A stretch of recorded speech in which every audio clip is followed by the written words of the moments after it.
Dito sa pamagat ng kitab na ito, sabi niya, hukmu siyami man la yusalli illa fi syahri Ramadan. Sabi niya, yung hukom, yung hatol sa pag-aayuno ng isang tao, subalit hindi siya nagsasala. Liban na lang, nagsasala lang siya sa buwan ng Ramadan. At pagkalipas ng buwan ng Ramadan, hindi na siya nagsasala. Medyo mabigat na talaka yun to kasi maraming matatamaan Di ba? Kahit hindi natin isa-survey, tignan yung masjid. Pagsapit ng Ramadan, napupuno yung masjid. Tarawih, tahajjud. Pero paglisa ng Ramadan, yung makikita mo na nagsasala, yung totoong nagsasala. Yun ang sinasabi natin Ang masala na ito ay tumutukoy sa hatol sa isang tao na nag-aayuno, subalit, hindi siya nagsasala. At nagsasala lamang siya sa buwan ng Ramadan. At paglisa ng buwan ng Ramadan sa kanya, hindi na siya nagsasala. Subhanallah. At ang tanong dito, sabi niya, hal yuqbal siyamuhu? Ang pinakamalaking tanong ay, matatanggap ba ang fasting ng tao na hindi nagsasala? Ang sagot ni Sheikh Ibn Baz, rahimahullahu ta'ala, as-sawabu anna man taraka as-salata kufrun wa illam yazhadu wujubaha hadha huwa al-haq. Ang sabi niya, ang pinakatamang pananaw, sabi niya, na katotohanan kung sino man ang taong iwanan niya ang pagdarasal ay tunay na siya ay kufr. Alam natin ang kahulugan ng kufr. Kahit nga hindi na itinatanggi ang pagiging obligasyon nito. Anong ibig sabihin? Sinasabi kasi ng mga ulama natin, nahahatulan yung tao bilang isang kafir kung ang paniniwala niya ay hindi obligado sa tao ang pagdarasal ng 5 beses. Kumbaga, yun yung sitwasyon na yung tao ay nilabas na niya ang kanyang sarili sa pananampalatayang Islam kung wala sa kanyang sarili ang kanyang paniniwala na ang 5 beses na pagsasala ay ito ay obligasyon ng bawat Muslim. Pero, kung naniniwala pa rin siya na ang sala ay obligado sa bawat isa sa atin, subalit, hindi lang siya talaga nagsasala ay hindi pa siya lumabas sa pananampalatayang Islam. Pero papalabas pa lang. Kaya sabi ni Sheikh Ibn Baz, فَإِذَا كَفَرَ فَلَا صِيَامَ لَهُ وَلَا حَجُّ لَهُ. At kung naging kufr ang isang tao, ay walang saysay ang kaniyang fasting, walang saysay ang kaniyang pagsasagawa ng hajj. Hatta yatuba ila Allah subhanahu wa ta'ala. Hanggat sa magbalik loob siya kay Allah subhanahu wa ta'ala. Ibig sabihin, magkakaroon lang ng saysay ang kaniyang fasting, ang kaniyang hajj, at ang kaniyang mga ibang mabuting gawain kung siya ay nagbalik loob kay Allah subhanahu wa ta'ala. Kasi habang nandoon siya sa estado na nagiging kufr siya, dahil sa kanyang hindi pagsasala ng 5 beses ay nawawala ng saysay lahat ng kanyang mga mabuting gawain pagsamba kay Allah subhanahu wa ta'ala. فَإِذَا صَامَ وَهُوَ لَا يُصَلِّي فَإِنَّ صَوْمَهُ بَاطِلٌ.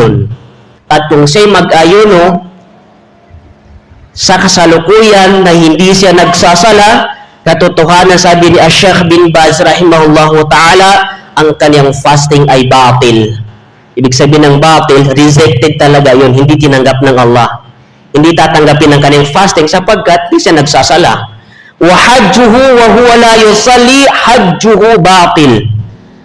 At ang pagsasagawa ng hajj ng isang tao na hindi nagsasala ay batil. Hindi rin tinatanggap ni Allah subhanahu wa ta'ala. Rejected yung hajj ng tao dahil sa kanyang hindi pagsasala. La yuzzi'u. At ito ay hindi ginagantimpalaan ni Allah subhanahu wa ta'ala.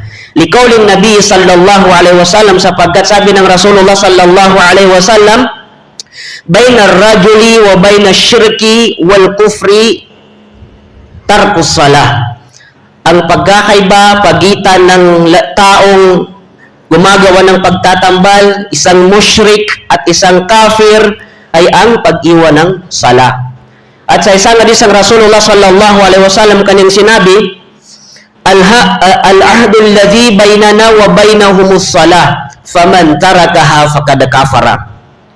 Tunay na ang pagitan, ang kaibahan namin at sa kanila, sabi ni Propeta Muhammad sallallahu alaihi wasallam, ibig sabihin, yung mga kafir at mga mushrik ay ang salah. Yun ang pinaliwanag ng Propeta sallallahu alaihi wasallam. Ang kaibahan namin bilang isang Muslim sa mga tao pagsamba sa Diyos-Diyosan ay ang salah. Bakit? Sabi niya, faman tarakaha faqad kafara. Kung sino yung tao na iwanan niyang pagsasala, ay tunay na nasa kanyang puso ang pagkawala ng kanyang pananampalataya. Ibig sabihin, pumapasok siya doon sa tinatawag natin na kufrun. Kaya sa isang hadisang Rasulullah sallallahu alaihi wasallam kanyang sinabi, Ra'sul amril Islam wa umuduhu salah. Ang pinakaulo ng lahat ng bagay ginagawa natin dito sa mundo ay Islam. Di ba kasama sa syurut, kapag ikaw ay nag-ahinom sa buwan ng Ramadan, dapat na Islam. Yun ang pangunahing kondisyon upang katanggap-tanggap yung pag-ahinom ng isang tao, karapat dapat na siya ay Islam. At ang pinakahaligi nito, sabi ni Propeta Muhammad sallallahu alaihi wasallam, ay ang pagdarasal. Ibig sabihin, Muslim ka, at ang haligi nito bilang isang Muslim, yung pagsasala.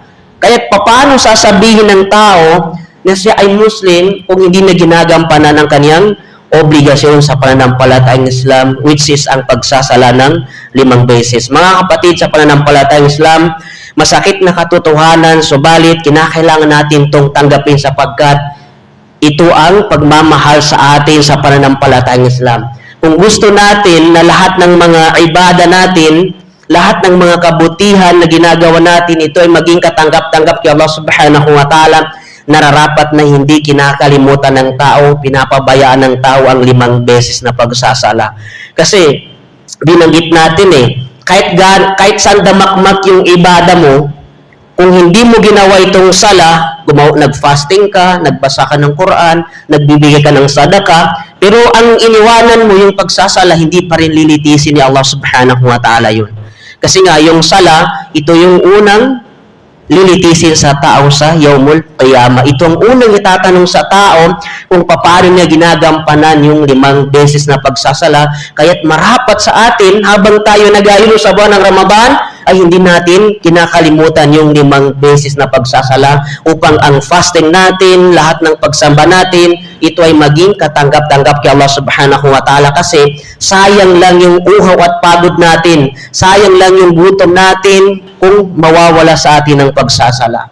So napakahalaga rito sa atin mga kapatid na hindi pinapabayaan ng isang mananampalataya kay Allah subhanahu wa ta'ala kasi the more na nagsasala ang tao, ibinibigay niya ang karapatan ni Allah subhanahu wa ta'ala sa kanya.